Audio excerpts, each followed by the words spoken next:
Cool. Well, welcome back, everybody. J2 Chance, welcome back for the third installment of this slideshow that we're walking through. If you haven't watched the first two, I recommend going back and watching those to see the first six tips here that were given for not just new home inspectors, but all inspectors kind of coming into this environment 2024. Thanks, guys, for doing this again. It's the best time of our week, right? Always. Absolutely. Right on. All right, number 7. This one seems obvious, right, James? Like we could just say this and everyone would be like, "Cool, got it." Ask for reviews. But there's so much more to this, or else everyone would be doing it already. So, we'll intro with a little stat here. And James, I'm sure you have anecdotes of your own, but if you could just speak to like just how important reviews are. Yeah. I mean, the way that we buy these days is we buy based off of social proof. And I would say, especially when it comes to anything associated with your home, you're letting somebody into your space or it's your future space. You know how expensive it can be if you bring somebody to inspect your home that misses things. So there is so much trust that goes into a relationship. And the way, whether it makes sense or not, that we sort of build trust with vendors these days, a lot of times is by looking at reviews and looking at, if you think about it, you could sit down with a home inspector, have a great conversation with them, all those things, and feel fairly comfortable with them. But the thing that will usually push you over the edge is kind of the background check, which these days means going in and looking at reviews. So even though you don't know anyone who's leaving those reviews, there's a general assumption that they're going to be mostly true and a good representation of what you're going to get when you work with somebody.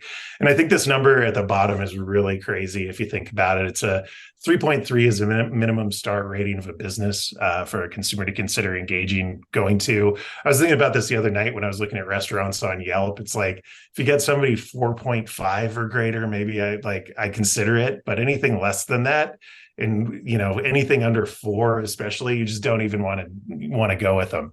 And so like this 3.3 is even lower than that, right? Like you may have a little bit of more space than when I'm picking a restaurant, but still you're in a situation where bad reviews can hurt you. So obviously you want to be doing everything possible right when you're doing the home inspection, but also you want to stack the cards in your favor. So when you have a good home inspection, you got to get a review, especially early on. Make sure every time you're going in and trying to ask for a review, ask multiple times. We kind of talk through all that. But it's so critical to your business. I would venture to say we need to, I like maybe this 3.3. I can't remember when we pulled the stat, if it was in a crowded competitive market. Okay, maybe it's a little lower, but or higher, you could argue too. So I'd venture to say the new norm is 4.0. Like, yeah, you got to stay above that. Some markets, people hate everything and it's lower, but with home inspection, from what I've seen, 4.0 and above. So we could break down this page for a second here, Chance. I know you've talked to home inspectors quite a bit on the bubble, and now as an account manager, but this is just illustrating that we didn't have to be at the top of this page against our two competitors to get more click-throughs. And maybe you can just break down a little bit as to why. Because like as a human eye scanning this, we have to think like consumers, right?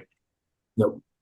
No, it's one of those, you look at the rating, obviously 4.0 and up is what we're kind of aiming for. So the ratings there, the reviews, you can be a 5.0, but do you have 5 reviews, or are you a 4.8 with 500 reviews? So you got to kind of take everything with a grain of salt, don't just give it a quick once over, but kind of dig in and think about it. And honestly, click in the reviews. I always, as a consumer, I love clicking the worst reviews to see what some people say, because sometimes they're not even bad reviews. They're just petty people who had a bad time and it was nothing to do with the inspector. So don't be scared of bad reviews. Also, I would encourage you to respond with them and say, hey, I'm sorry this went your way or didn't go your way. How can I improve or help? And it shows, empathy. And that's what a lot of folks take into consideration, is that you are accountable and that you're willing to fix mistakes, because we all make them.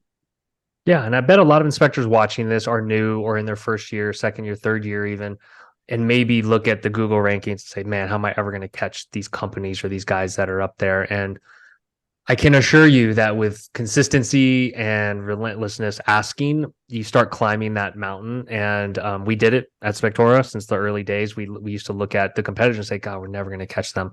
But you just keep asking and keep showing up. And it does snowball at a certain point. So Don't want anyone to get discouraged when they Google in their area and see the multi-inspector company with 20 guys has 1,000 reviews. It's like, you got to start competing.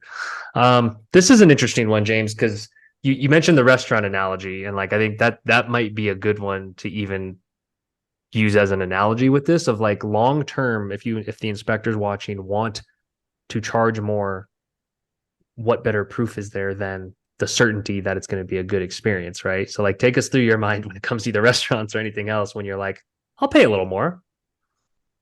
Yeah, I think when you think of home buyers, you're going to have people of all types, right? You're going to have people that are out there trying to save as much money as possible, but you're probably going to have a large amount of people, especially if you're in a more competitive market, that are folks that may lean slightly more towards almost like the luxury feel, right? And those are the people that are going to spend a little bit more money for something if it makes them feel more comfortable, if they feel like they're going with a proven vendor. We can all go buy pants at Walmart, but for some reason, people are still out there buying expensive pants at Nordstrom, right? There's a feeling that there's going to be more quality, that there's going to be a better, service component, whatever that may be, that goes with it.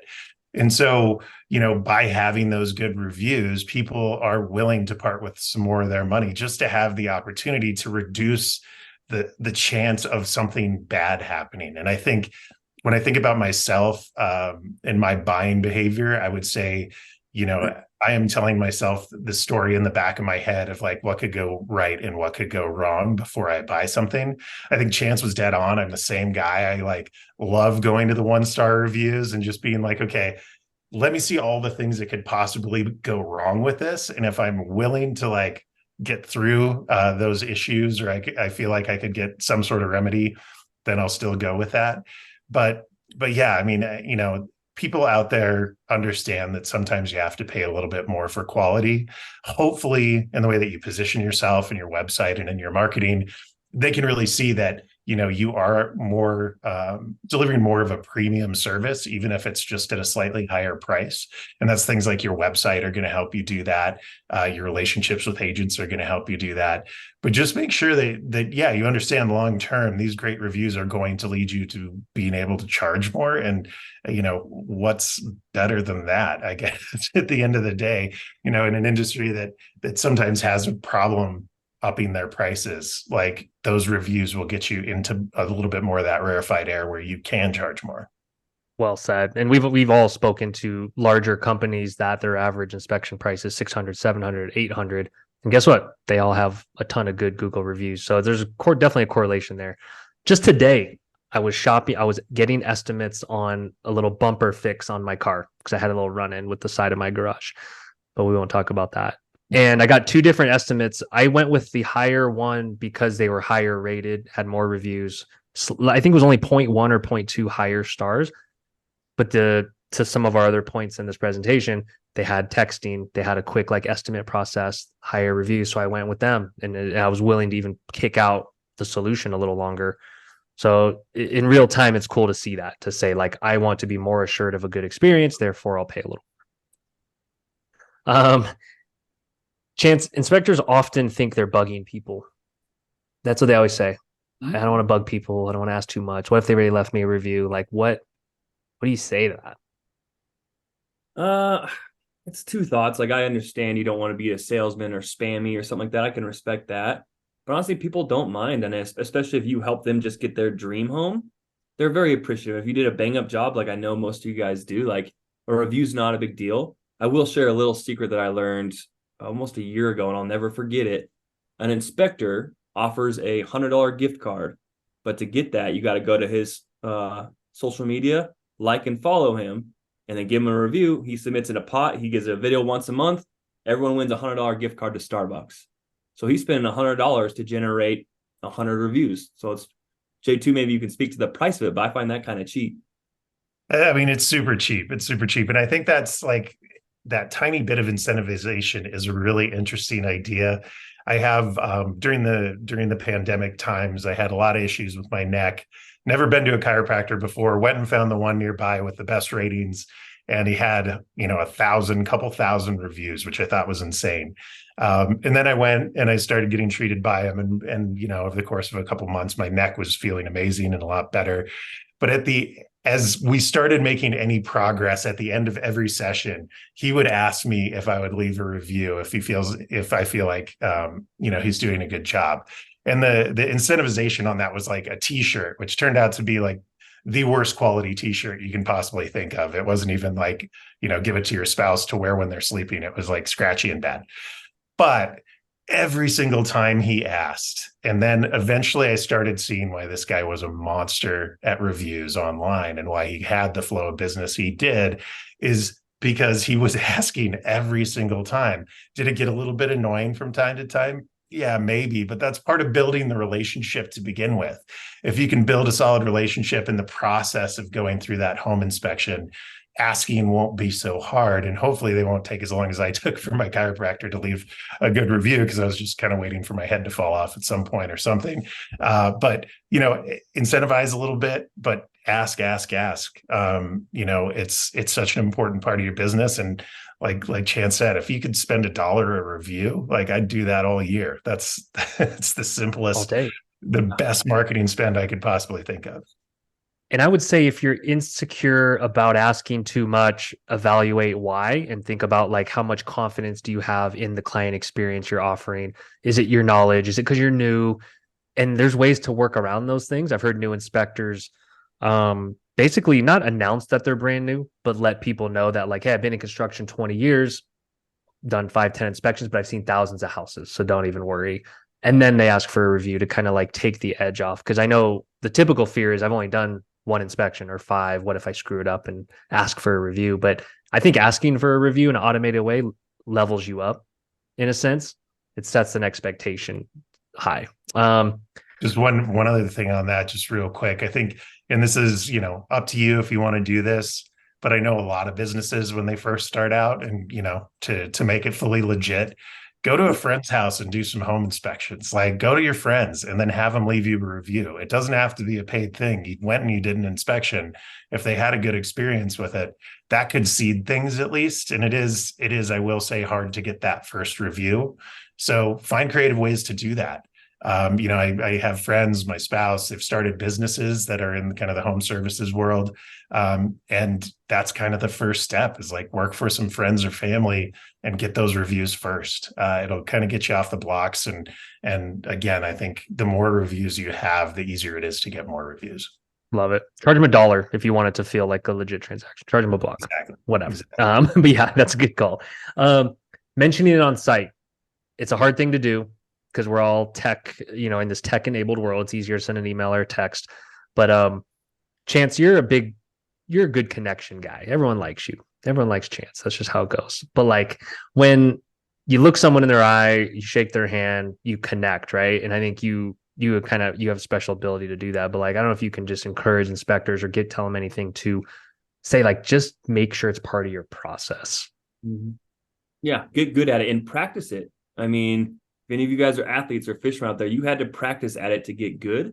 So I kid you not, look yourself in the mirror at night and practice it 10 times before you go to bed. Get comfortable talking to yourself. And when you talk to someone in person, it's going to be muscle memory. You don't have to think about it. You're not going to have to force it. It's there. Oh, it's great advice. It's great advice. Underrated. And yeah, we all feel weird talking to ourselves in the mirror, but like get those bad reps out, like at home or to your spouse or whatever, and then or your kids, dog, whatever. So yeah, mention it on site before and after. And this will tie to the automation piece in a second, but like we Inspectora, you can dictate when these emails go out. So James, that's the beauty of being able to say, hey, in a couple of days, you're going to get an email. And then it's just, then the person's looking out for it, maybe even subconsciously. But yeah, maybe you could just speak to the power of automation in general. Yeah, I mean, automation is sort of the superpower for a small business. If you're actually out there automating things, it's like a force multiplier. You just look a lot bigger than you actually are. And it looks like you have your stuff together. I think that's the other thing, is we have to keep remembering that the bar keeps going up for sort of service and communication around service. And so having automation built into your business to begin with is incredibly important. And then when it comes to things like getting reviews, does two things. First, it allows you to not have to go through the mental cycle of like, okay, now I'm going to pick up the phone, I'm going to call this person, I'm going to like go through all of it, and just the pressure that that kind of sometimes puts on you. And also, you're not going to forget it. So it will just happen automatically. And that's really what you want, is these things happening automatically while you're doing other more valuable work. And so these reviews are super valuable, but if you can automate part of it, completely worth it. And I think what you said there, Kevin, that is really important and something to remember whenever you're kind of sending anyone a series of emails is, in that series of emails, open the door and let them know you're probably going to get another email about this if you don't do anything. Mm-hmm. So they are not going to be shocked and feel like it's super annoying. You're kind of like saying, hey, I'll be back. I'll be asking again. So don't be shocked when you see the next email. So just easy ways to kind of bridge and soften what I think some of you may get sort of nervous about automation. Really try to think about how you make automated messages more human and make them just clear about what their purpose is and what they're trying to accomplish and what's going to happen next. And all of that will make those emails work better, and also probably just make you feel better about what you're sending out in an automated way. Oh, I love this. I love this so much. So like, now I'm just thinking, now we're just brainstorming on the fly here of like how to almost disguise your second or third review ask by maybe sending them an article on upkeep for their home, on like 6 things to do in the spring on your new home. Oh, and by the way, if you haven't left a review yet, I would really appreciate it. We're a small business. So like it's almost an afterthought, but it's still in there, And so there's creative ways to do that. And real quick, don't forget to bold this thing at the bottom. How often does your eyes just scan over plain text?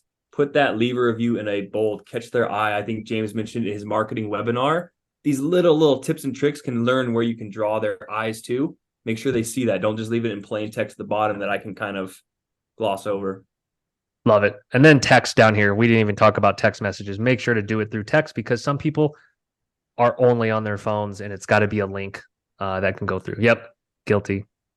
And I would venture to say some people, it increases their likelihood to leave you a review for the sheer fact it comes through on their text. Maybe they never check their emails. So don't be afraid of text. Ask in person, tee it up, let them know they're going to receive it, ask multiple times, get over that hurdle, and then think about language like these guys referred to on how to show awareness that you're asking multiple times, and then kind of setting their expectations. We could probably talk about reviews for a whole hour, but we'll leave that for another day. All right. Texting. Who's buying homes? Can't talk about it enough. Yep. So investors, thinkers, and maybe some young people, if they can still afford it. So just remember the audience. That's all we're saying, right? Is keep in mind, we're not just necessarily talking about this year or next year. Like anyone that's listening probably wants to be in the business for 5 or 10 years, right? And so we have to kind of skate to where the puck is going in that sense. So we don't have to hammer this home too much unless you guys have other thoughts on millennials, Gen Z, and texting. I mean, I think most people know it's kind of like sending an email or leaving a voicemail these days. For a lot of people, is almost one of the most offensive things you could possibly do to them. It's text is where communication happens for younger generations, right? And as someone who fought a valiant fight to never text for a number of years, I've also realized it is a superior method of communication. So I'm on board, but yeah, it is like, especially leaving voicemails or just making phone calls to people. Sometimes in this younger group, they don't even like that. So text is where it's at. My poor parents, they leave me voicemails all the time, and they just sit, and then they'll text me, and then we have a conversation. So sounds familiar. Yeah, they're not watching, but I'm sorry. I think reminders, we're used to it. Do you guys get dental or, doctor, dentist, mechanic? Like every profession is doing it. And so like, we can't pound the table enough. I know for those of you watching that do it, you're maybe saying duh, but Chance, to me, it's like, if it's the difference too, like looking at this reminder text of someone not knowing for sure when the inspection is, or just seeing that, and to James's point, oh man, they're professional. Guy took the time to write me a text, even if it's automated, still impressive, right? He has the tools to be a professional. He invested in himself and his business. So it builds credibility. Huge.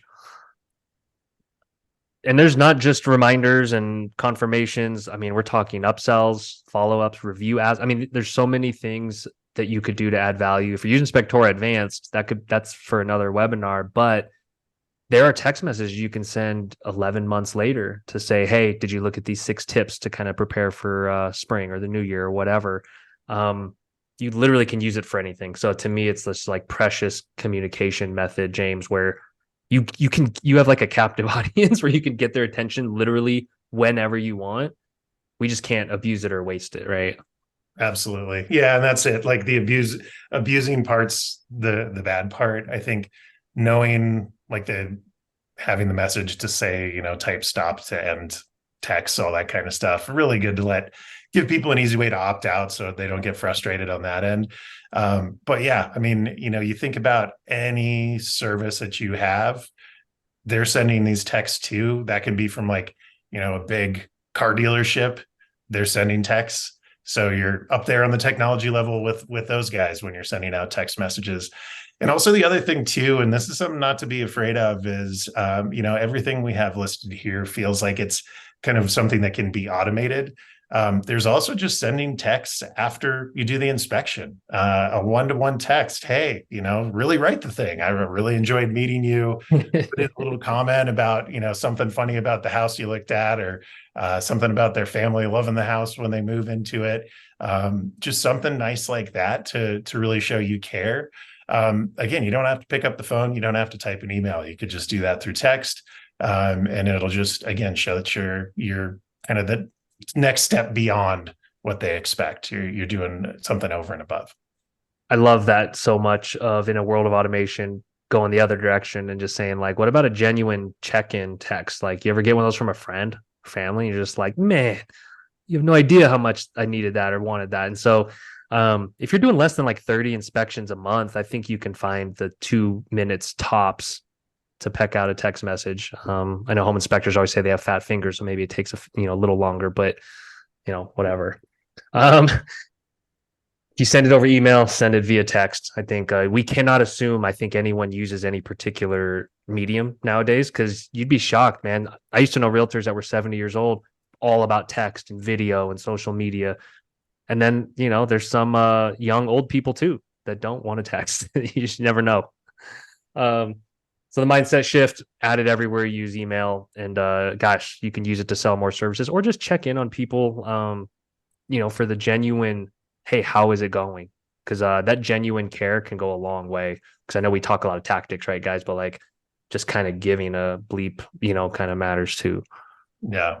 Yeah. And one thing too, I think Chancey kind of hinted towards this, is like that 11 months later, maybe it was you, Kevin, but like sending a message 11 months later, especially on a new build, to have like another inspection on that new build after 1 year, just to make sure everything's going good. I mean, I would do that. Like, I would sign up for that for sure, just to see if you're coming towards the end of a home warranty or anything like that. I mean, right there, you could have a whole new inspection just from sending a couple messages. 2 for 1. Yeah. And new builds are going to be coming with interest rates where they're at this current time. We're recording, 7-8%. New builds are on the way, and you got to be marketing to do new builds.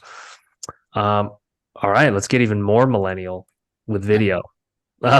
So Chance, to talk to me just about video in your day-to-day life and just what it means, like how a millennial views video, period. Yeah.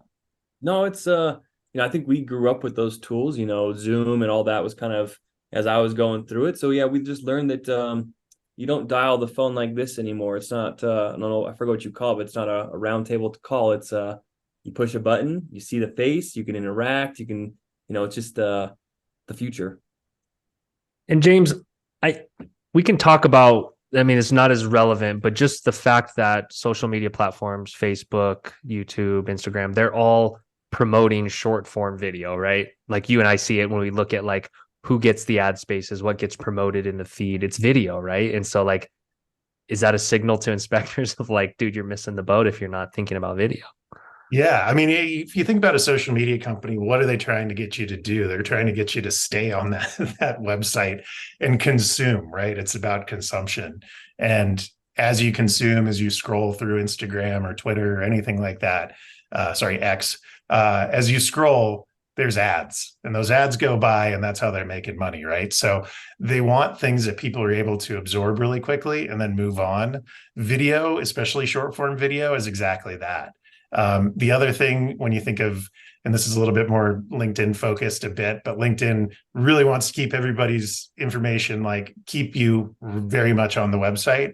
So instead of linking out to stuff, if you just start creating video and you're putting the content right there on a platform like LinkedIn, which is a little less, necessary, I think, for home inspectors. But when you look at Instagram or any of those, people like short video. Give me the information. Don't make me read. Let me get on with my life. If I don't like what you're saying, I'll scroll 2 seconds later. Like it's unfortunately, I find myself consuming so much media, and it's just because it's been made into so many little bite-sized chunks. I just can't stop myself. Same. I'm a YouTube Shorts guy nowadays. Video sells. This is an example here. We'll actually link to it in the description of the actual video, of Casey kind of getting himself on video, and just conveying his message. So to me, Chance, we could walk through these ways to put video on the websites. Do any of these jump out to you of like, dude, every inspector should be doing this, or any of them just as good things to do? Yeah, I mean, like we said, I think this was back in video 1 or 2. Like, you don't need to go out and spend $2,000 on a camera or a company. He picked up his iPhone and he recorded probably 10 minutes in the backyard of the sun. You're real, you're authentic. It's still professional grade. Our devices still take really good videos these days, so you don't have to invest a lot, just a little bit of time. I love it. Articulating values, conveying your background, expertise. Everyone has a good story. I truly believe that, is everyone has something to tell and something they can promote, and just be genuine. Like Chance said, I think the authenticity wins. Don't try to be anything you're not. Jump on and get those reps in. And James, like we're like marketers, right? We're all marketers and salespeople to some degree. Talk about like the leverage of video. It sounds simple and it sounds like a silly concept, but like you're literally replicating yourself to more than one person, as opposed to coffee meeting to coffee meeting to coffee meeting. Yeah, 100%. And that's, when you think of like this video that Casey has, you're watching it, you're seeing him sit out by his pool. He's explaining who he is, why he does what he does. And guess what happens when Casey shows up on site and somebody's watched this video? Your relationship's already begun. They think they already know you. Casey never had to make a phone call. He never had to send a text. He may have automatedly sent this video out to folks. But suddenly it's like, Casey, tell me about that swimming pool. Is that your house? Yeah, like, right. That's what I thought the first time I saw him. Like, is he at somebody's house? Is that his house? That's a pretty cool pool. I want to sit in that pool. That'd be great, right? Like those kinds of things. When we start, there's kind of a concept in marketing. It's all about storytelling, right? And kind of my favorite book ever is called All Marketers Are Liars by Seth Godin. And the whole point of this book is saying that if you're doing marketing, basically your job is just to tell people the story that they're telling themselves in their own head. And so by using video like this, you're almost like creating that story in their head before you show up, that when you arrive and you come off as like, hey, this is a genuine person. They're nice. This isn't a Spielberg level production. He's a working guy trying to get stuff done. And then you show up, and they've kind of told themselves that story based off of your video. You're already set up for success. And I think especially as a new inspector, you're going to be nervous. It's going to, your first few reps, you're going to be a little freaked out. Like this is the kind of stuff that can set you up to be more comfortable, because they're going to be more comfortable with you. So it is that force multiplier. Once again, it's just something that you can use over and over and over again. We do it with new hires here. We have there was a company retreat. I don't know how many interviews we do where that company retreat gets brought up, because we have that as a part of our hiring area of our website. And so when people watch that video, they feel like they know us, and they really they're better interview candidates for us, just because they kind of are more comfortable in what they're walking into. So do the same. Make that video of yourself. Doesn't have to be perfect, like the guys said. Just make it. And you can always update it, once you get that pool put into your backyard, and then you can be like Casey and do your pool video. But, if you got a hot tub or if you got a baby pool, like do what you got to do, get the video made, get it out there. Love it. Video in reports. Actually, I want to go back. So I think there's another important point here, and I want each of you to speak to this because it's a very real thing. Like anytime any of us hit record or put our face on video, we feel a little vulnerability, right? Because we're putting our face on there. We are trying to make a connection. We are trying to convey information. Do you guys have any tips or, frameworks or mentality shifts for inspectors that kind of like, especially a new inspector probably feels very vulnerable, but like, can you speak to maybe like vulnerability building that connection? It's like the point. It's like a good thing, right? So I don't know if Chance, you have any thoughts around that of just being vulnerable in general can be a good sales like reason to do this. Yeah. Yeah. I mean, I think bringing that vulnerability, and Kevin and I talked to you and I talked about this, I don't know, like a month ago, I think, of like putting yourself out there and being on video. When you look at that video, you're going to see like 8 things about yourself that you don't love. That's just the way it works. The reality is no one's going to notice that stuff unless you're doing something incredibly wacky. Like and they'll probably notice things you never noticed about yourself and maybe have issues with those. But the things that you notice, they'll probably they're never going to see. So, that's one thing. And it's just kind of, there's a bit of a Nike methodology to this of just do it, like get on camera. You might do a few takes. That's okay. But the more you try, I think the more comfortable you get. And I think that does open you up eventually to just being more vulnerable, of being able to just share as you. So that practice might be part of it. Like have your friend, have your spouse, have your dog sit across from you, or cat or turtle or whatever you got. And, practice the video a few times and just try to get a little bit comfortable in your skin. I can guarantee you Kevin's made 18 billion videos for home inspectors and on the podcast. I'm sure Kevin's not always 100% comfortable every single day, but eventually you just kind of get over it and you're just you. And the more work you can do to get there and the more practice, it's going to get better and better. Yeah, it's a superpower for sure. It's like a superpower just to, like you said, just do it and let your guard down and not be a perfectionist. We're all too hard on ourselves as humans in general. And so it's kind of just letting it fly. And Chance, like I love doing this kind of content with you guys because we all are putting ourselves out there trying to put some value into the world and hopefully connects and resonates with people, right? Oh, absolutely. And like they hit on, you are your own worst critic. Don't take it too hard. Don't take it too serious. When I talk to you guys, I'm nervous in these webinars. You guys are intimidating. I don't know anything about like home inspections or anything like that. Like I'm scared. I just envision me talking to my buddies at a bar and we're just shooting the shit and we're learning about life and we're sharing ideas and experiences. So just put yourself in a good mindset too. You're not talking to a Fortune 500 company. You're talking to a buddy at a bar. Love it. Love it.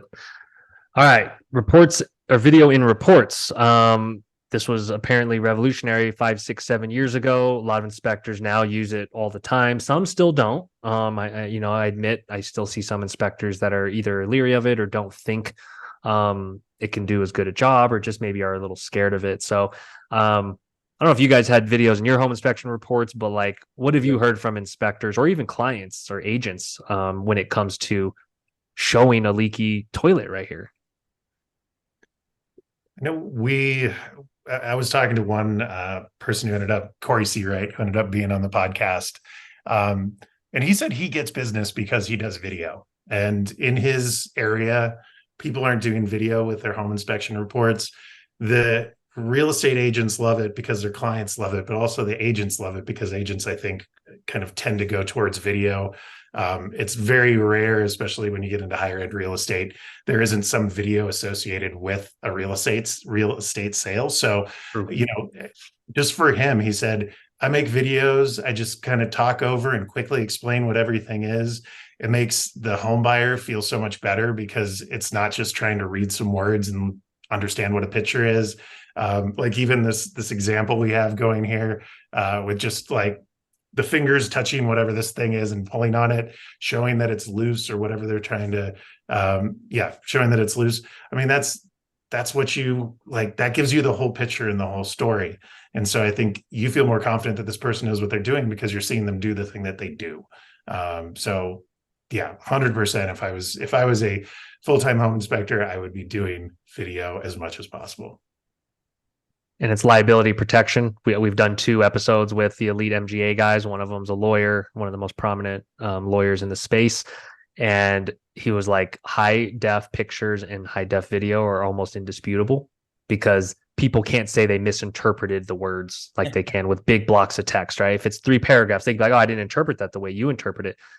We're sitting here looking at a toilet tank that's loose. There's no disputing that. Well said. For remote clients, Chance, I don't think we talk about this enough of kind of like not every like there's been a lot of moving since COVID. Let's state the obvious. And there's a lot of inspectors we talk to who half their clients sometimes aren't even in the state. Yep. So like talk to me there about the importance of video. Yeah, again, it's like you said, it's those videos within the report. You're taking them on a 3D virtual home tour. Like talk about 5-star top-notch service. I'm leaving a review for that guy every time. Like that was amazing. And yeah, it is like, Colorado, lots of people are in California and New York. They don't got time to waste here. They'll buy stuff sight unseen. So your home inspection report, if you can go through the house with them and give them a real look, that's going to make a sale and that's going to make the agent really happy. Yeah. And previously, maybe as an inspection, you're like, oh, I never met the person, sent them a report, never heard from them again. But to James's point, you make a connection if you set up a Zoom or FaceTime for 10 minutes to ask them what's important to them. And investors too. They care about this stuff too. So like James said, just do it. We'll have to change that to just do it with a Nike swoosh there. But the bar's low in our industry. Like you guys said, this isn't, performing, heart surgery or some like epic movie. It's just not that serious. So get on camera, show who you are, and then use it in reports. All right. Some Spectora bread and butter here. Web-based report. The report is your product. I think a lot of new inspectors that I've talked to over the years, Chance, some of them think, oh, just software, right? The report's the report. Yeah, no, it's one of those. You can have inspector A and B have the same experience, the same exact report, but if you put me in a black and white PDF or an interactive report with videos, pictures, colors, I'm like a moth to a flame, man. I'm going to go to that pictures of videos every time. Yeah, and I think it's everyone now. It's like I know we highlighted the demographic here, but my dad uses Facebook. He's used to pictures and scrolling and high def stuff. So I think it's no longer even just generational. I think it's just where we're at that your report has to scream modern, usable, interactive. I think there's just no getting away from that. And so I think, James, I don't think inspectors promote this enough because to like what you were saying about Corey C, right? We can't assume everyone in your market uses video, uses Spectora, right? I mean, these are real competitive advantages. If you walk in an agent's office, you're off to the races. Absolutely. And yeah, I mean, if you're coming in and meeting with a new agent and you're explaining what makes you different, and to be able to say, all my reports are interactive, they're web-based, they're laid out in a fantastic way. The agent very well may know if you just say it's a Spectora report, they might know and appreciate that. And then that's the above and beyond, right? Like, let's say that being a report as good as Spectora reports is sort of the base level standard for the agent you're talking to, then that video is the next level. And be able to say, look, I make videos of any defects that I find, and I explain exactly what happens, if they don't repair it, how they may, what the route is to get that repaired, if that's a DIY or if that's a hire somebody or just a handyman, and really just, hammer home, like this isn't a piece of paper we're handing off. and also because, hopefully you feel like this shouldn't just be a piece of paper you hand off. This shouldn't just be a transaction where you're just like, here's a bad, a bad report that has enough stuff on it that you're fine. You should be proud you're handing over your work and your expertise, and it gets productized into a report. So, starting a new business, ask yourself, like, how do you want to come off? Do you want to come off like you cut some corners, or do you want to come off like you decided to have the best in the business? If it costs you a few bucks more, I'd go with best in the business all day. Yeah. And the future is interactive, web-based. We're not going to tease too much, but there are features and things you will be able to turn on and enable for your clients in a web-based report. You can't do that if it's just a PDF. So like, I know that's an obvious one, but some inspectors I think still need to hear that definition of a PDF is static and it just gets stamped out once. Whereas we've popped in features overnight and inspectors have seen it in an interactive experience. And so that's the ability to be mobile and agile. Here's just the difference. This is a real report on the left, guys. This was a inspector I used to use once upon a time, about 9-10 years ago when I was a realtor. This is a screenshot. I will not out him. He's not watching this anyway. He's never switching. But I mean, gosh, Chance, talk to me about the differences here when you talk about the moth to a flame. Like, oh, I'm overwhelmed to the left.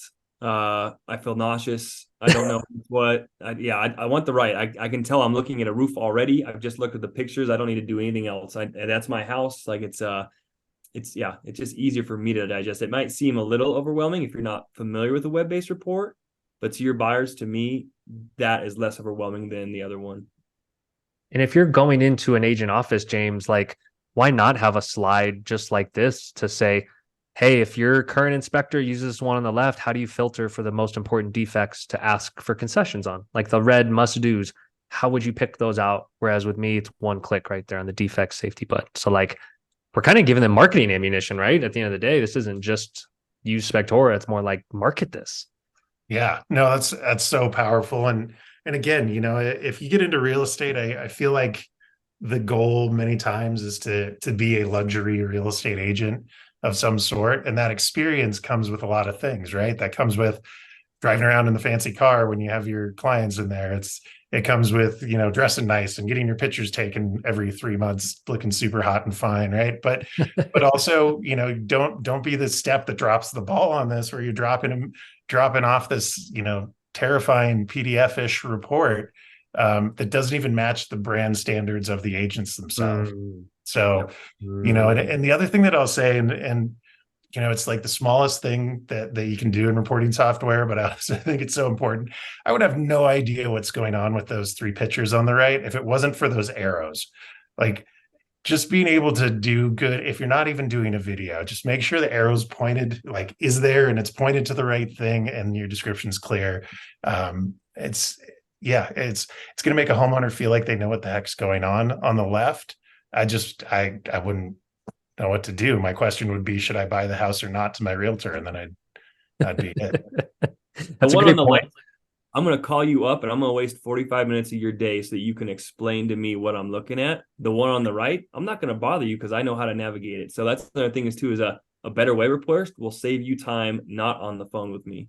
I love that you said that, because no doubt I called that guy every single time, because I did a handful of inspections with him, and every time I remember vividly, it was like a phone call walking through it. And now in hindsight, I'm like, oh, I probably hated that, but I'm also sure, like, it's also his fault. So I'm like, that's not him.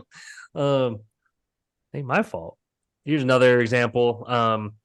This one's just more about presentation value too, and simplicity. We talk a lot about that here at Spectora. You guys know, you've probably both been asked for us to change a million things about our reports. And, I don't know if the one on the left is a result of mixing and matching colors. And, James, maybe you could talk to the design aesthetic a little, because I know you have a good eye for that, but it's just not the same. Yeah. There is, whether we know it or not, there's modern standards of design. And if you're on the internet, you run into them all the time, right? There's use of white space. There's, keeping fonts kind of pulled together, keeping colors consistent, all those. There's a lot of little things. And web designers and graphic designers out there, like, they deserve so much respect, because to do this stuff is really, really hard. And over time, we get used to, the thing on the right looks like, if you're going to a website, what you'd expect a website. Like, that report looks like what you see on the internet. The thing on the left can live on the internet, but it looks like what lived on the internet back in the day. Like, that definitely reminds me of, 15 years ago, 20 years ago, very early internet layout and design. And again, that reflects on you. Like, if you're, especially millennials, they're going to laugh at you, man. Like, they're going to show their friends, like, look at how ugly this website is, quote unquote website, which is your report. You don't want to be in that situation. And you also want to make sure like it's your credibility that's on the line. And if your report looks bad, they may not believe that you know what you're doing. And going back to the start of this conversation, your chance of getting a good review is going to go down if you got the report on the left. I guarantee that. That's a good point. It's the last thing you leave them with, and then you're like asking for a review. Yeah. Doesn't set you up well.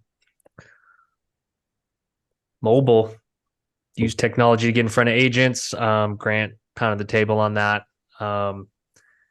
Yeah. So to me, web-based PDFs are hard to read. Pinch and zoom, making things easy to understand and making it easy to use. We didn't even get into the repair request builder. That's a feature on the web-based reports that allows your agents and clients to pick out the defects to send to the seller's agent to ask for concessions. It's a time saver for them.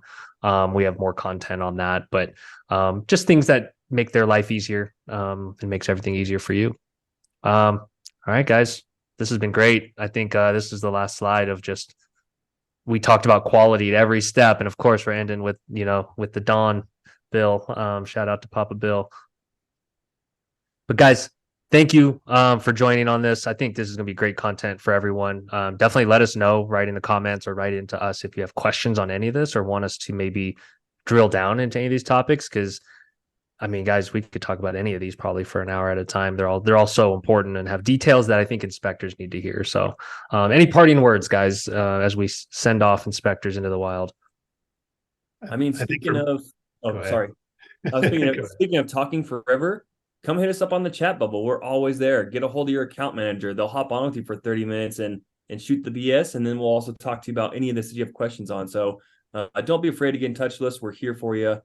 We love talking with you. So schedule it. Do it. Hey, just do it. And I would just say Spectora Spotlight. You're seeing it on the screen now. Anywhere you can get a podcast and download it, you can download it there. What I'll say is this: is every time I listen to those episodes, all these people are great inspectors. There's no doubt about that. They're really good at going into people's homes and into businesses and doing their inspections. What I'm always shocked by is what deep thinkers when it comes to business that these folks are, and really how much brain space that they save to think about their business and how to grow their business and what their business actually means.